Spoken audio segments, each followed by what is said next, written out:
आज के सेशन में आगे बढ़ने से पहले हम लोग थोड़ा सा यहाँ कवर करेंगे और देखेंगे कि हमारा रिकमेंडेड जो सिलेबस है वो किस तरीके से और क्या है। तो इस सिलेबस में आप देख पा रहे होंगे यहाँ पे ह्यूमन वैल्यूज में इसी में ही हम चल रहे हैं यूनिट 1 में। और अभी तक हमने कल कवर किया था APJ Abdul Kalam views on roll on off parents and teachers, और उसके साथ में Gandhi ji concept of seven since. ये हमने कल कवर किए थे। आज हम human values in present and present practices. आज की समय में जो मानव मूल्य हैं और जो आज प्रचलन हो गया है जिन तौर तरीकों का, वो क्या है, उन इश्यूज पे बात करेंगे। उनमें करप्शन है, ब्राइब है, privacy policy in web and social media है, साइबर थ्रेट्स है, online shopping etcetera, remedies, UK bribery act, introduction to sustainable policies and practices in Indian economy. ठीक है, तो इसमें हम इंडियन ब्राइबरी एक्ट, और अगर आपसे कोई ब्राइब मांगता है तो आप क्या करें, और करप्शन अगर कहीं आप देखते हैं तो उसकी कंप्लेंट कैसे करें, कौन से वो नंबर्स हैं, कहाँ से कैसे आप ट्रैक करेंगे, हम वो चीजें भी लेके आएंगे सारी, है ना। तो फिलहाल मैं डायरेक्ट चलता हूँ आज के प्रेजेंटेशन की तरफ, और टाइम लिमिटेड है, उसी में हम सब कुछ कवर करेंगे। तो स्क्रीन आपके साथ शेयर मैंने की हुई है, आप देख पा रहे होंगे। It is human values and environment studies semester 3 unit 1 human values part 5, right. So 8 January 2024 आज हम इसको कवर करेंगे। आगे बढ़ते हैं।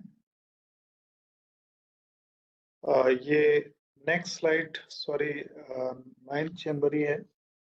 डेट्स में एडिटिंग में कभी कभी गलतियां जाती हैं। पार्ट 6 है ये, और दिस इज, मैं एक बार देख लेता हूँ स्लाइड प्रॉपर नहीं है।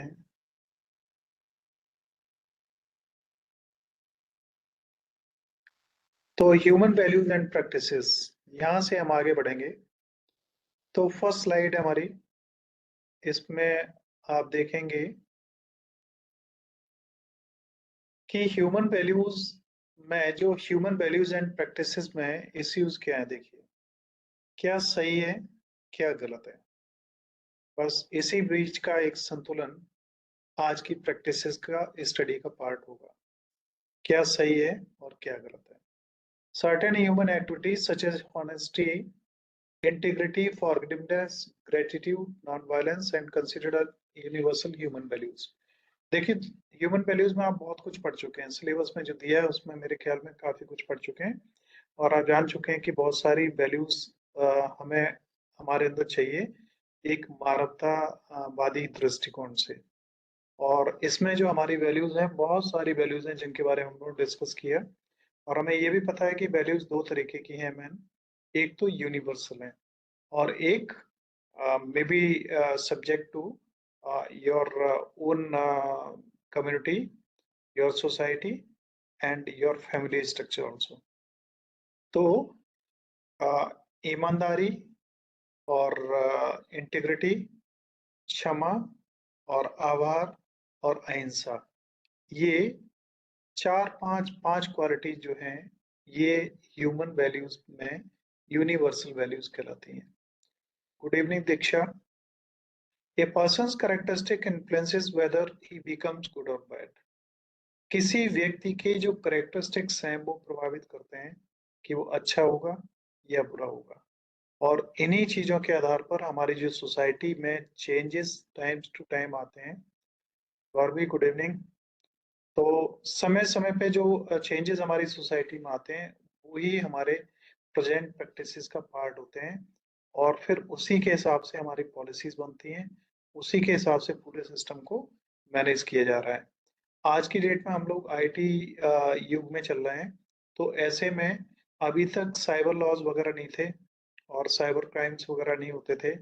अब साइबर क्राइम्स हैं तो उसके लिए साइबर लॉज हैं, और बहुत सारे laws government time to time लेके आती है। तो प्रेजेंट प्रैक्टिसेस क्या है, इनके लिए हम आगे बढ़ेंगे। देखिए, human values and present practices के इश्यूज में ह्यूमन वैल्यूज के प्रेजेंट की अगर हम बात करें, और ये कवि की भी बात करें, ये जो 5 सत्य हैं, इनको आर्य सत्य कहा जाता है। और ये जो महात्मा बुद्ध का जो जीवन का चिंतन रहा, उसके ये 5 अ, विशेष वो हैं स्तंभ, जिन्हें पंचशील के नाम से जाना जाता है। और ये सील क्या क्या है? Love, non violence, peace, right conduct, truth. सत्य, प्रेम, अहिंसा, शांति और आपके द्वारा किए जाने वाले सद्कर्म। इन्हें कई शब्दों से अलग अलग कई जगह पे डिफाइन किया जा सकता है, बट इनका सेंस एक ही निकलता है। ये 5 नोबल क्वालिटीज हैं जो हर आदमी में होनी चाहिए। और जैसा मैं पहले भी बता चुका हूँ कि विपश्यना एक टेक्निक है जिसमें ये इसका एक तरीके से शपथ भी दिलाई जाती है कि कम से कम जब तक आप विपश्यना में हैं, तब तक इनका आप पालन करेंगे।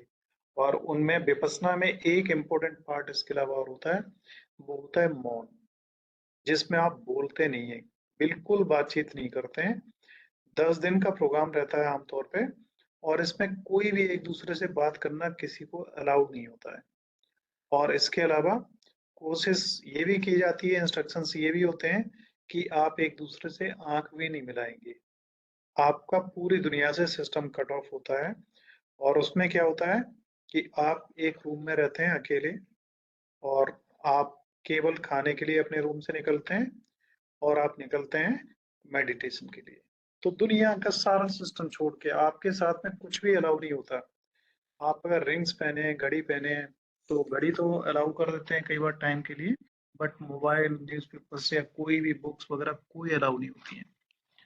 तो ये 5 आर्य सत्य हैं जिनको फॉलो करना चाहिए। नेक्स्ट है कि ह्यूमन वैल्यूज में अगर कमी आती है तो इससे क्या प्रॉब्लम्स खड़ी होती हैं। देखिए, ह्यूमन वैल्यूज में कमी आती है तो एक एमएलए के घर में एक एमपी के घर में 350 करोड़ रुपए कैश निकलते हैं। कितना रुपया ऐसे चाहिए? पैसा भी आप जानते हैं, पैसा है कि अल्टीमेटली पेपर ही है। और कितनी आपकी आवश्यकताएं होंगी, आप कितनी अपनी पीढ़ियों के लिए इकट्ठा करके जाएंगे। मनुष्य ही एकमात्र ऐसा प्राणी है जो आज जो कुछ उसके पास है उसे तो वो भोग नहीं पाता, और वो क्या करता है, कल की चिंता में मरा जाता है। आज जो है उसका प्रयोग नहीं कर पाता, कल की चिंता में इतना परेशान है कि वो आज तो दुखी है ही, और जो आज दुख पैदा कर रहा है वो कल सुखी हो ही नहीं सकता। जानवर इसीलिए ज्यादा प्रसन्न दिखाई देते हैं, उन्हें कोई टेंशन नहीं होती, उन्हें डिप्रेशन नहीं होती, उन्हें साइकियाट्रिस्ट नहीं होते हैं, कि वो आज में ही जीते हैं, जो कुछ है वो ही उनके पास में है। बस उन्हें कल से मतलब नहीं, कल होगा कल फिर देखा जाएगा, है ना। और आप लोगों को लगता होगा जितने भी आप समझदार बनते जाते हैं, उतनी ही आप टेंशन पालते जाते हैं, और वो टेंशन अल्टीमेटली आपको कष्टदायी बनती है, दुखदायी बनती है। इसलिए हम प्रेजेंट में जिए। प्रेजेंट में कैसे जिए, उसके जीवन मूल्य हैं, इन्हें थोड़ा सा समझें। ठीक है, आगे बढ़ते हैं। देखिए, इन 5 आर्य सत्य के बारे में बुद्धिज्म के सबसे बड़े जो धर्मगुरु इस समय हैं वो है दलाई लामा। मैं आप लोगों से एक निवेदन और करूंगा कि आप कतई ऐसा ना समझें कि मैं बुद्धिस्ट हूँ और मैं बुद्धिज्म को फॉलो करने वाला हूँ, या मैं बुद्धिज्म की तमाम चीजें पढ़ा के आपको उसकी तरफ कन्वर्ट करना चाहता हूँ। ऐसा नहीं है। कोई भी चीज जहां से जैसी भी मिले उसे स्वीकार करना हमारा काम है। तो देखिए, दलाई लामा जी का इस ह्यूमन वैल्यूज के बारे में क्या कहना है। We will never solve our problem simply by instituting new laws and regulations.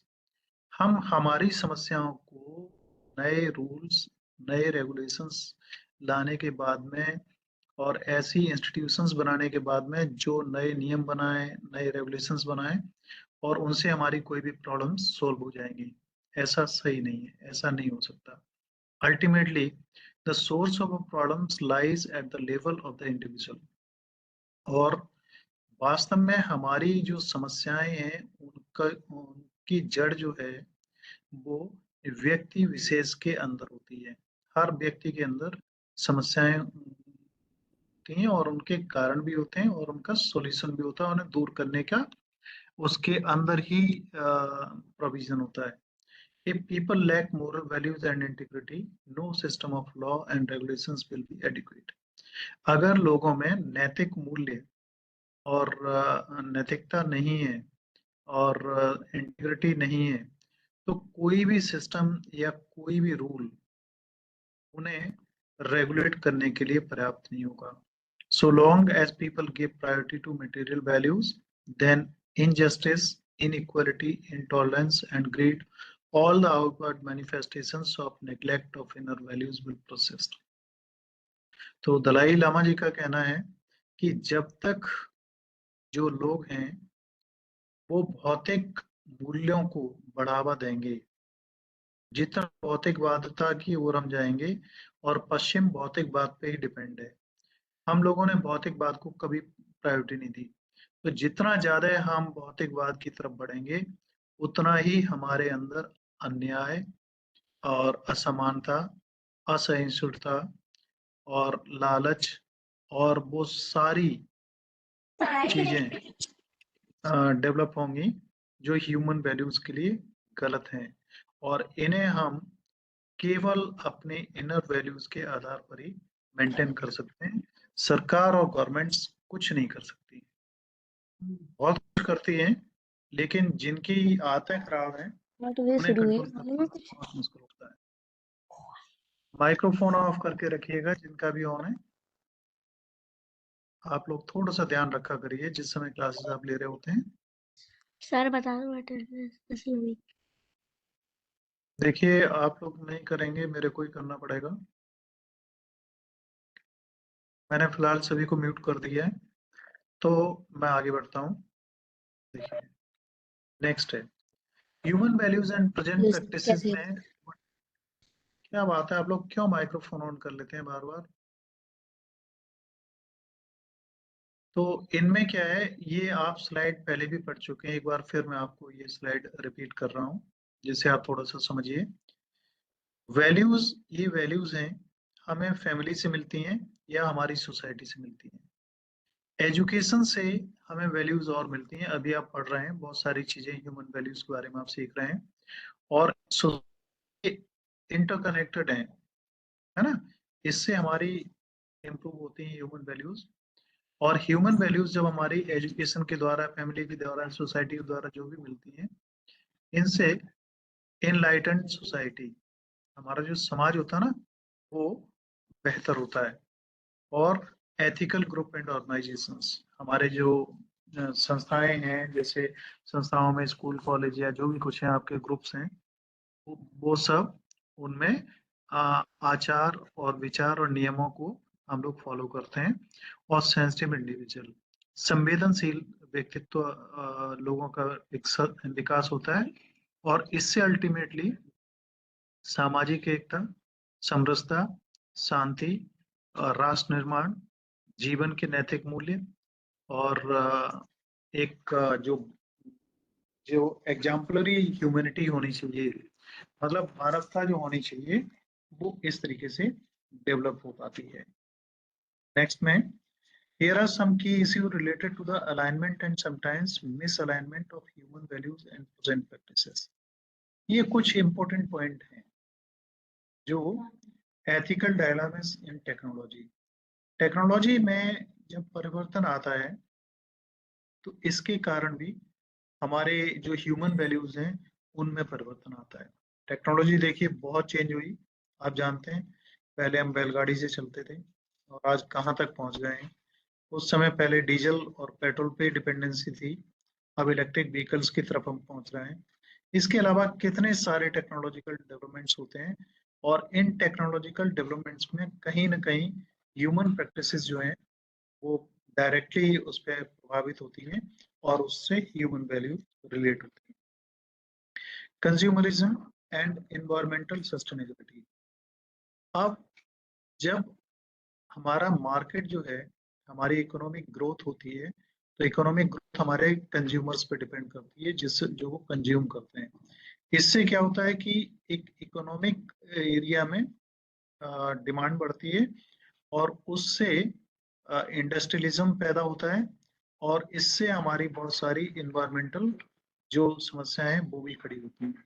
तो अब इसमें होता क्या है, जैसे अभी देखिए एग्जांपल यहाँ पे दिए हुए, excessive use of single use plastic, deforestation and over consumption contributing to climate change. अब क्या है कि कंज्यूमरिज्म में जब हमारी मांग ज्यादा हो जाती है और हम नियंत्रण नहीं रख पाते और तालमेल नहीं बिठा पाते हैं पर्यावरण में और समाज में, तो फिर क्या होता है, दिक्कतें खड़ी होती हैं। जैसे डिफोरेस्टेशन हुआ, सिंगल यूज प्लास्टिक एक बार हमने यूज करी और फेंक दी। प्लास्टिक ऐसी है सैकड़ों साल तक भी ये, कई प्लास्टिक तो ऐसी हैं कि मिट्टी में जब पड़ जाएंगी तो उसके अंदर अगर बीज पड़ा हुआ है तो वो जम नहीं सकता, क्योंकि इसे ब्रेक नहीं कर पाएगा और वो कभी ऊपर नहीं कर पाएगा। Social media and mental health, आजकल क्लिनिक खुलने लगे हैं और बहुत थोड़े समय में ज्यादा खुलते दिखाई देंगे, विज्ञापन आपको खूब मिलेंगे और मिलने लगे हैं कि मोबाइल की आदत को कैसे छुड़ाएं, है ना। जैसे शराब कैसे छुड़ाएं, अभी तक हुआ करता था, वैसे ही अब आ रहा है मोबाइल की आदत को कैसे छुड़ाएं, फेसबुक से पीछा कैसे छुड़ाएं, व्हाट्सएप से पीछा कैसे छुड़वाएं, और किस तरीके से हम अपने बच्चे को अपने समीप लाएं। तो सोशल मीडिया ने हमें बहुत कुछ अच्छा दिया है, लेकिन बहुत सारी चीजें खराब भी दी है। साइबर बुलिंग है, एडिक्शन है, negative impact on mental health है।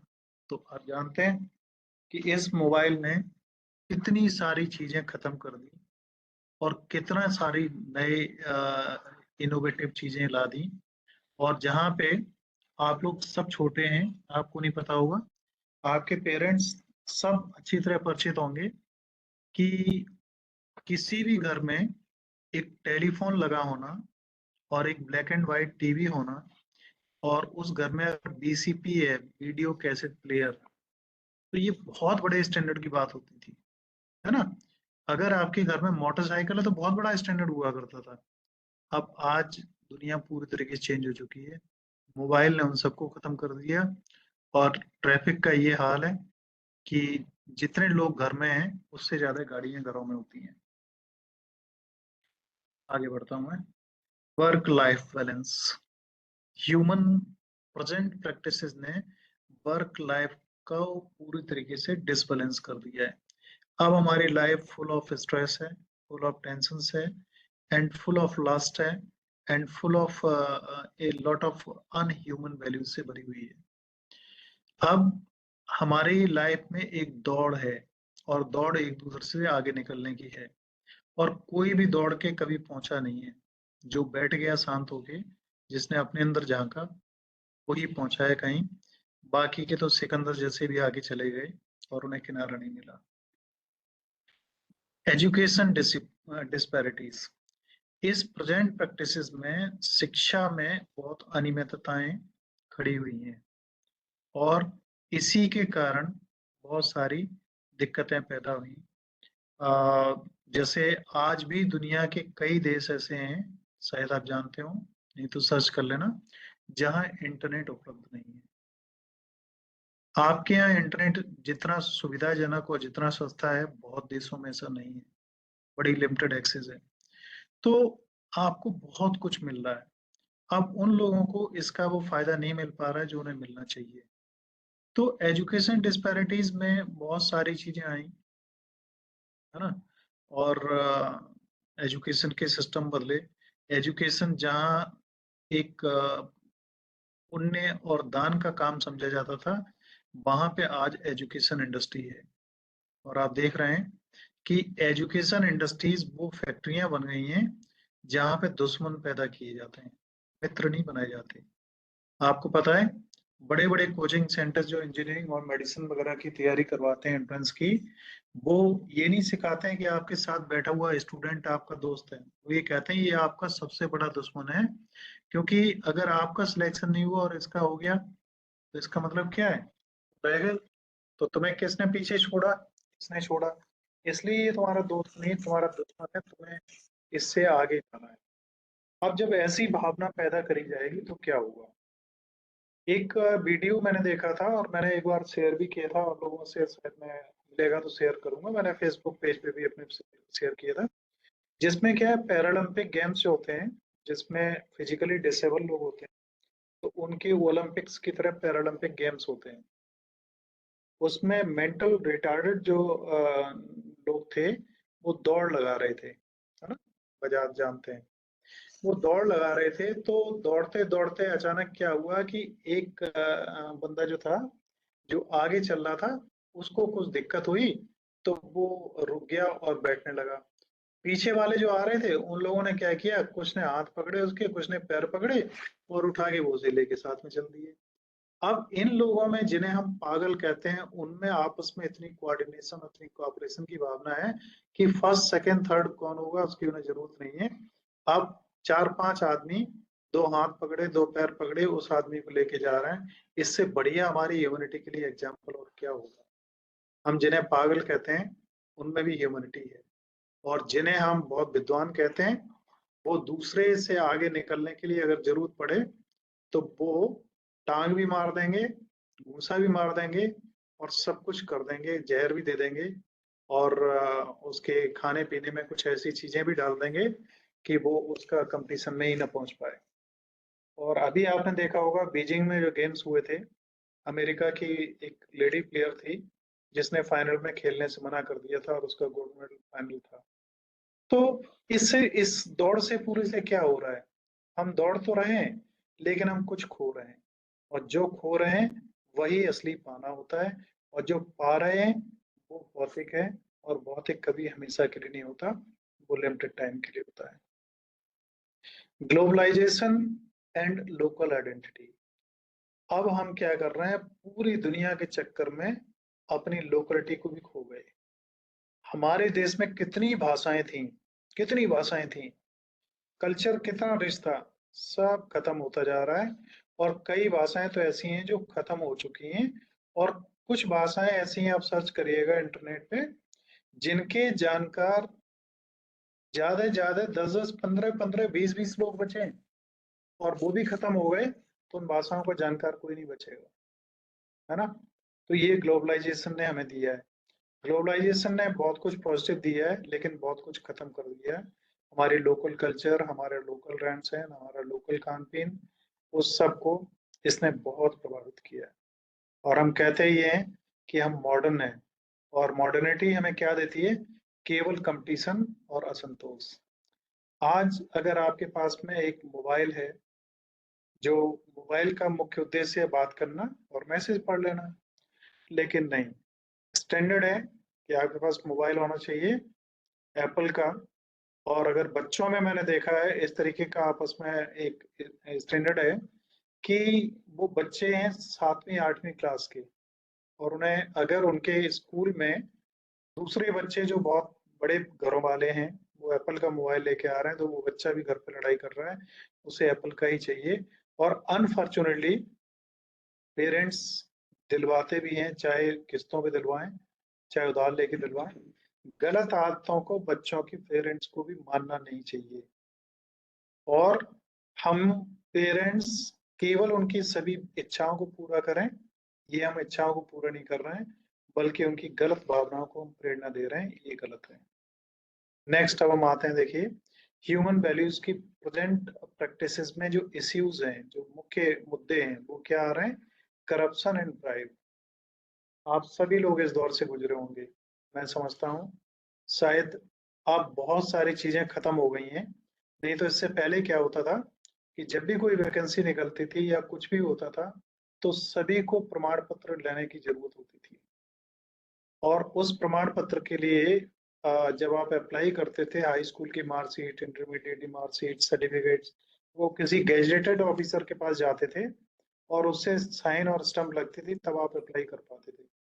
मोदी जी ने काफी अच्छे काम किए, उसमें से एक ये भी कर दिया कि आपको किसी से अटेस्ट करवाने की जरूरत नहीं है, आप खुद अपने साइन मारो, बस बात खत्म है, अदरवाइज नहीं भी मारो। और थोड़े समय में इसकी भी आवश्यकता नहीं रह जाएगी, डिजिटल लॉकर के थ्रू और एकेडमिक बैंक के थ्रू ये सब चीजें निपट जाएंगी। तो अब ब्राइबरी, करप्शन, ये है क्या, सब जानते हैं आप। इन्हें फिर थोड़ा सा अब आपको आगे समझने की जरूरत है, क्योंकि आप पढ़ रहे हैं, आप स्टूडेंट हैं, तो आपको इन्हें डिफाइन करना आना चाहिए। इन दो शब्दों से सभी परिचित हैं, लेकिन थोड़ा और अच्छे तरीके से समझिए। We define corruption as the abuse of entrusted powers for private gain.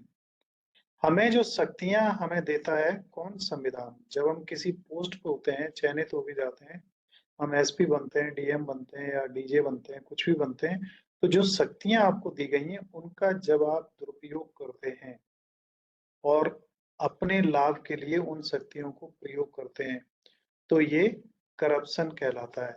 और जब आप किसी का काम करने के लिए, चाहे वो अधिकृत काम है या अनधिकृत काम है, दोनों स्थिति में जनता को पैसा देना पड़ता है। आपका काम लीगली सही है बिल्कुल, तब भी अगर आपको किसी गवर्नमेंट चैनल में जाने की जरूरत पड़ रही है और आपकी फाइल रुकी हुई है, फाइल पे कोई कार्रवाई नहीं हो रही है, और कार्रवाई होनी चाहिए लेकिन नहीं हो रही है, तो आप यहाँ गलत नहीं है, फिर भी आपने अगर पैसा नहीं दिया तो फाइल वहीं पड़ी रहेगी, कोई सुनेगा नहीं। टाइम गुजर जाएगा और फाइल एक्सपायर हो जाएगी, कोई नहीं सुनेगा। अब करप्शन क्या है? Corruption is a broader term that encompasses dishonest or fraudulent behavior by peoples in positions। तो ये करप्शन है। और ब्राइवरी क्या है? देखिए, ब्राइवरी इन्वॉल्व्स गिविंग और receiving something of value to influence someone's action और डिसीजंस।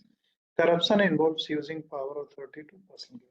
देखिए, करप्शन में आप अपने हित के लिए कुछ शक्तियों का प्रयोग करते हैं जी, या जो अधिकार क्षेत्र आपको मिले हुए हैं। और ब्राइबिंग में क्या होता है? गिविंग और receiving something of value to influence someone's actions. किसी दूसरे के जो अधिकार हैं जो वो कर सकता है, उनको प्रभावित करने के लिए उसे किसी भी तरीके से कोई भी दिया गया धन जिससे उसके काम या उसके डिसीजन को प्रभावित कर सके, ब्राइबरी कहलाता है। Corruption is a form of dishonest behaviour that has a big impact on everyone। Corruption का असर हर एक किसी पे पड़ता है, और इसमें बस वही है, मिस यूज ऑफ पावर्स है। करप्शन बहुत तरीके से होता है, ब्राइब भी उसी का पार्ट है। डबल डीलिंग आप जानते हैं, ये भी है। फ्रॉड बाई इंडिविजुअल्स है, बिजनेस एंड गवर्नमेंट ऑर्गेनाइजेशंस में है। और इस तरीके की एक्टिविटीज में ब्राइबरी, पेडलिंग एंड एम्बेजलमेंट, ये जो है ना, दो चीजें। पेडलिंग मीन्स होता है वो कर लेना, क्या कहते हैं इसको हिंदी में, घूसखोरी। और पेडलर से होते हैं ना, सू क्या कहते हैं, हिंदी शब्द नहीं आ रहा है, मैंने एक जगह इसीलिए आगे लिख भी दिया है जिससे ये क्लियर हो जाए। मैं आगे बढ़ूंगा तो अभी मिल जाएगा वो। Political corruption occurs when an official holder or other government employees act as an official capacity for personal gain। तो पॉलिटिकल करप्शन तो आप जानते हैं कि नेता किस तरीके से करते हैं। नौकरी लगवाने के नाम पे रुपए लेते हैं, और रुपए नहीं मिलते हैं तो फिर वो क्या करते हैं, उनकी जमीन अपने नाम पे लिखवा लेते हैं कि रुपए नहीं तो जमीन हमारी। ये चीजें बहुत कुछ होती हैं।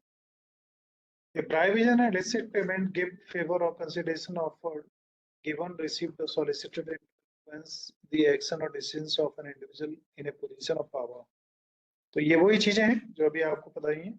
जो व्यक्ति पावर में है, जिसके पास अधिकार है, वो अपने अधिकारों का दुरुपयोग करके किसी तरीके से दूसरे गिफ्ट या कोई फेवर या कोई धन वगैरह लेके गलत काम करता है, तो ये ब्राइवरी के अंतर्गत आता है।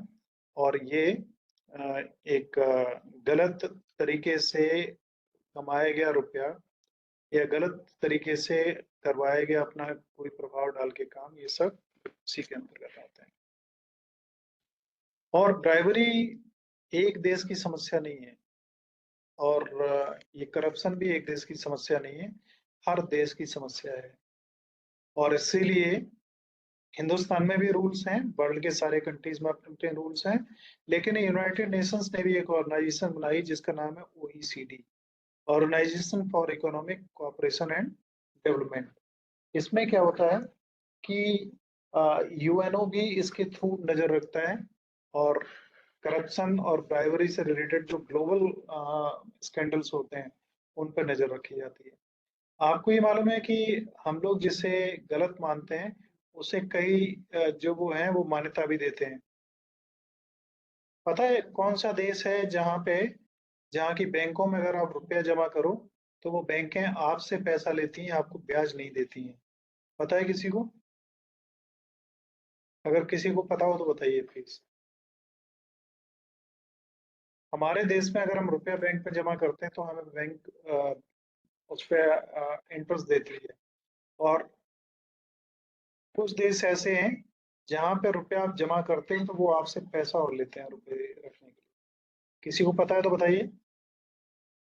Yes Anishka, it is absolutely right.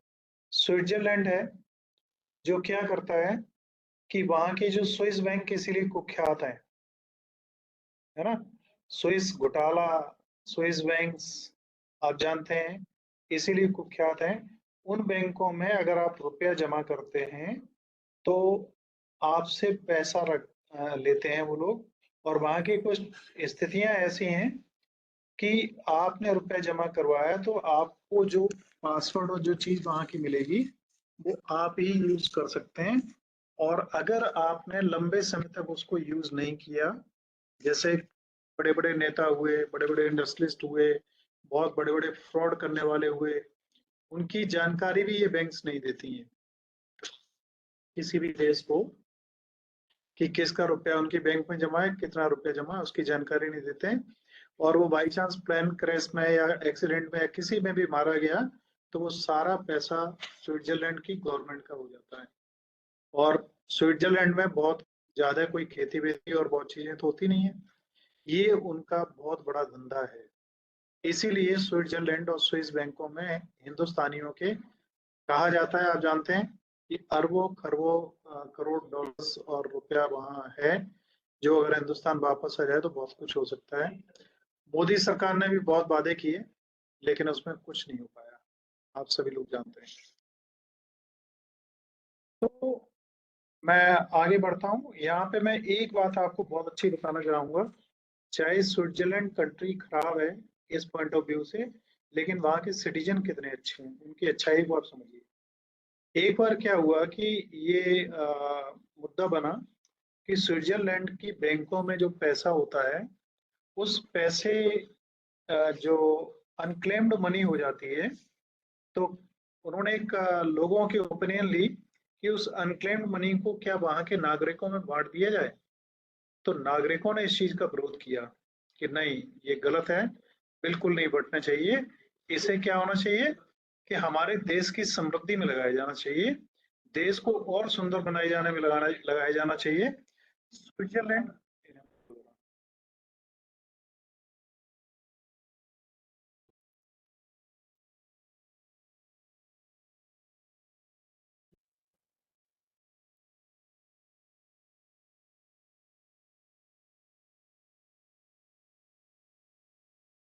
आप समझ सकते हैं कि जो जनता ये कहे कि नहीं हमें पैसे नहीं चाहिए, हमें तो विकास चाहिए, और दिल्ली की जनता कहे कि हमें बिजली फ्री चाहिए, फिर चाहे जो भी करना पड़े वो आप करो, या कहीं की भी जनता कहे कि हमारा भला हो और तुम भी जितना लूटना चाहो उतना लूटो। आगे मैं बढ़ता हूँ। करप्शन एंड ब्राइब, इसी पर अच्छी तरह पढ़ रहे हैं हम लोग। तो करप्शन का क्या असर और किस पे पड़ता है? इरोजन ऑफ एथिकल वैल्यूज, जो हमारे नैतिक मूल्य है ना, उनका क्षरण होता है। नैतिक मूल्य हमारे खत्म होते हैं, गिरते हैं। और एक है इनइक्वालिटी एंड इनजस्टिस, समाज में असमानता और अन्याय की स्थिति खड़ी होती है। इम्पेडिमेंट टू डेवलपमेंट, हमारे विकास में करप्शन के द्वारा ही रुकावट आती है। आप देख, सड़कें ऐसी बनती हैं कि अभी आपने जल्दी में ही देखा था, एक न्यूज में दिखाया गया था कि किस तरीके से सड़क बनी और ग्रामीण उसको हाथों से उखाड़ रहे हैं, पपड़ियों को, नई बनी हुई सड़क को। तो ये स्थिति है। नेक्स्ट आगे हम देखते हैं, अंडरमाइनिंग रूल ऑफ लॉ, जो नियम बनाए गए हैं उनको, उनका गिरना, अंडरमाइन होना, उनका पूरी तरीके से ऑब्जर्व ना होना, और उनका संचालन सही तरीके से नहीं होना। और इससे क्राइसिस ऑफ ट्रस्ट, अविश्वास की स्थिति खड़ी हो जाती है। जैसी अविश्वास की स्थिति आपने देखी होगी, सबसे बड़ी अभी रिसेंट पास्ट में खड़ी हुई थी कहाँ? श्रीलंका में। वहाँ के जो लीडर थे उन्हें देश छोड़ के भागना पड़ा। आपको पता है अच्छी तरीके से, है ना? नेक्स्ट है ग्लोबल इम्पैक्ट। करप्शन का पूरे विश्व पर असर पड़ता है। कुछ करप्ट लोग क्या करते हैं कि उन रिसोर्सेज पे कब्जा कर लेते हैं जिसपे बहुत लोगों का शेयर होता है, और इस तरीके से वो पूरी दुनिया में डिसबैलेंस खड़ा कर देते हैं। ठीक है। से नो टू करप्शन। करप्शन। आप इस बात को प्रण करें कि आप करप्शन का पार्ट नहीं बनेंगे। इम्पेयर्ड बिजनेस एथिक्स, है ना? बिजनेस के जो नियम निर्धारित किए गए हैं वो भी उनके नियम और मूल्य गिरते हैं। मानव अधिकारों का वायलेशन होता है, और जो पब्लिक सर्विसेज होती हैं वो कहीं ना कहीं कंप्रोमाइज हो जाती हैं। कंप्रोमाइज मीन्स जो होना चाहिए वो नहीं होता, और जो गलत है वो होता है। इसके साथ ही ये सेक्शन आज का यहीं खत्म होता है, और यहाँ से रिलेटेड अगर कोई प्रश्न है तो वो आप पूछ लीजिए। और अगर किसी भी तरीके की कोई और चीज आप लोग शेयर करना चाहते हो तो यहाँ पे कर सकते हैं। हम लोगों का टाइम भी कंप्लीट होने जा रहा है। If any question you have, any one.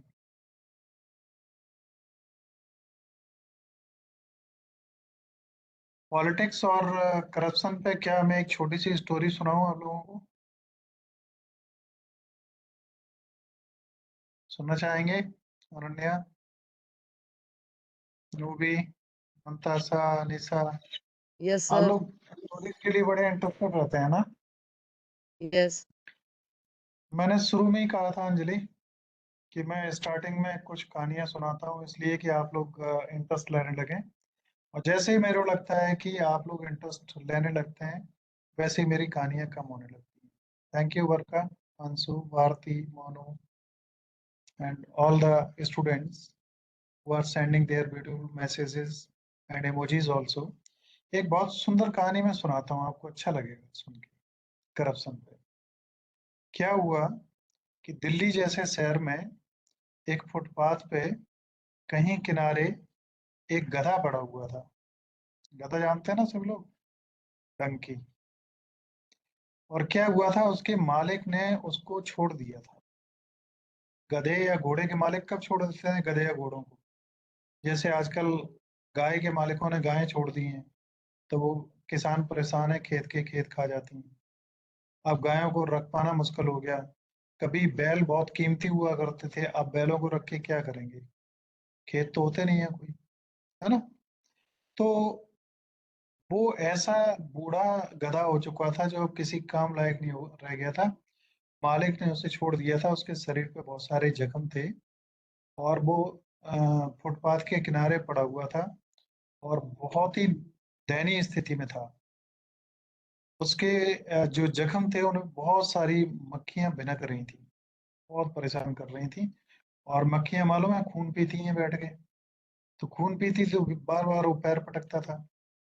तो अब दिल्ली जैसे शहर में वो भी गधा जख्मी पड़ा हो, तो ऐसा गधे से ज्यादा अक्लमंद कौन सा विद्वान आदमी है जो गधे पे रहम करेगा दिल्ली में? आदमी पे कोई रहम नहीं करता, गधे पे कोई रहम करेगा? कोई नहीं उसको देख रहा था। बाई चांस एक गांव का आदमी उधर से निकला, और उसने देखा ये तो बेचारा बड़ा कष्ट में मर रहा है, इतने जख्म है, इतनी मक्खियां भिनक रही हैं, मक्खियों ने उसे बहुत परेशान कर रखा है। वो गया और उसने क्या किया मालूम है? उन मक्खियों को उड़ा दिया सबको, अपने अंगोछे से सारी मक्खियां उड़ गई। गधा बहुत तेज रोया और बहुत चिल्लाया, और उसने गालियां देनी शुरू करी उस आदमी को कि तेरा सत्यानाश हो और तेरी जिंदगी बर्बाद हो जाए, तूने मेरे को आ, बहुत कष्ट दे दिया, और मैं तो पहले से ही कष्ट में था और तूने हमें इतना बड़ा कष्ट हो दिया। और बहुत उल्टा सीधा उसने कहा। वो आदमी बड़ा परेशान, और बोला यार हद हो गई वास्तव में, गधे को गधा कहा जाता है, ये आज सिद्ध हो रहा है सामने। तो वो जो था गधे से बोला, भाई समझ गया मैं गधे को गधा क्यों कहते हैं। गधा बोला तुम कुछ भी नहीं समझे। तुम क्या समझे? बोला लोग कहते हैं कि गधे में अकल बहुत कम होती है, जो अकल जिस आदमी में कम होती है उसकी कंपैरिजन गधे से की जाती है। और हम मनुष्यों में लोग अक्सर कहते हैं गधे हो तुम। आज हमने सामने देख लिया कि वास्तव में गधा गधा ही होता है। लेकिन आपको मालूम है गधा कितना विद्वान होता है? गधा इतना विद्वान होता है कि वो गधा बोला, सुनो, मैं क्यों ऐसा कह रहा हूँ?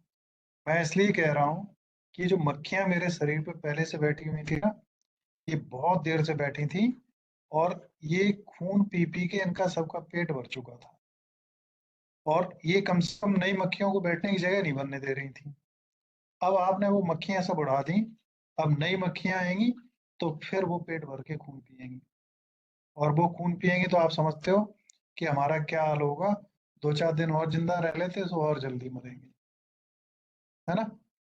तो इससे गधे की नसीहत से हमें क्या एक लाइसेंस मिलता है, वो मिलता है लेसन, मालूम है? वो ये है कि हमारी पॉलिटिक्स की भी स्थिति यही है। इसे आप अन्यथा कमेंट के तरीके से न लें। वास्तविकता यही है कि जितने नए नेता आते हैं, करोड़ों लाखों खर्चा करते हैं, और करोड़ों करने के बाद वो क्या अरबों कमाएंगे? नहीं, अरबों निश्चित रूप से खर्चा उन्होंने किया तो उसे कमाएंगे, वो किसी तरीके से भी कमाए। इलीगल साधन ही होंगे तभी कमा पाएंगे। इतनी उनकी पेमेंट तो होती नहीं है जिसकी वजह से वो इतने ठाट बाट और इतना जलवा और इतना वो सब कुछ खड़ा कर सकें। तो यहाँ वो कहानी बिल्कुल फिट बैठती है। जो लीडर्स सालों से हैं, बहुत कुछ कमा खा चुके हैं, उम्मीद की जाती है कि वो करप्शन कम करेंगे। और जो नए आते हैं वो उनसे भी कई गुना ज्यादा करते हैं। अब करप्शन है या नहीं है, सत्य या असत्य है, वो तो कल पता लगेगा। लेकिन आज दिल्ली की जो स्थिति है, स्वास्थ्य मंत्री से लेके डिप्टी चीफ चीफ मिनिस्टर से लेके और तमाम नेता जेलों में हैं और जाने वाले हैं। तो पहले वाले भी करते थे करप्शन, लेकिन वो कुछ खाए पिए हुए थे। और नए आए तो ये टूट पड़े उस पर। सब कुछ फर्जी इतना ज्यादा लगता है कर गए कि वो दिखाई दे रहा है। ये कहानी अपने आप में एक बड़ा लेसन देती है, और उम्मीद करता हूँ आपको पसंद आई होगी। और कहानियां अगर किसी कंटेक्स्ट से जुड़ी हुई होती हैं तो उस कंटेक्स्ट की वैल्यू और बढ़ जाती है। Thank you Navi, and thank you all the students who are joining this class. Mantasha, Ananya, Anjali, Anu, Anshika, and all Varti, Damini, Khushbu, Krishna, Novi, Bajaha, Tiyas, and all the students who are joining this class. Thank you all. और आप में से जो भी student जिनका पिछले semester में second या फोर्थ में लाइब्रेरी साइंस रहा है, वो परसों मिलेंगे सभी लोग अ, आपके आगरा कॉलेज आगरा में, आपका जो ऑडिटोरियम है उसमें। तो वहाँ पे हम लोगों का मिलना होगा। और आप ये मैसेज अदर स्टूडेंट्स को भी दें जिससे आपकी लाइब्रेरी साइंस की क्लासेस का पूरा शेड्यूल और पूरा सिस्टम और स्ट्रक्चर आपको आपके साथ डिस्कस किया जाएगा। Okay then, thank you for joining. Good night to you all, all the best, take care, and we will meet in the next class very shortly. Till then, take care. Thank you.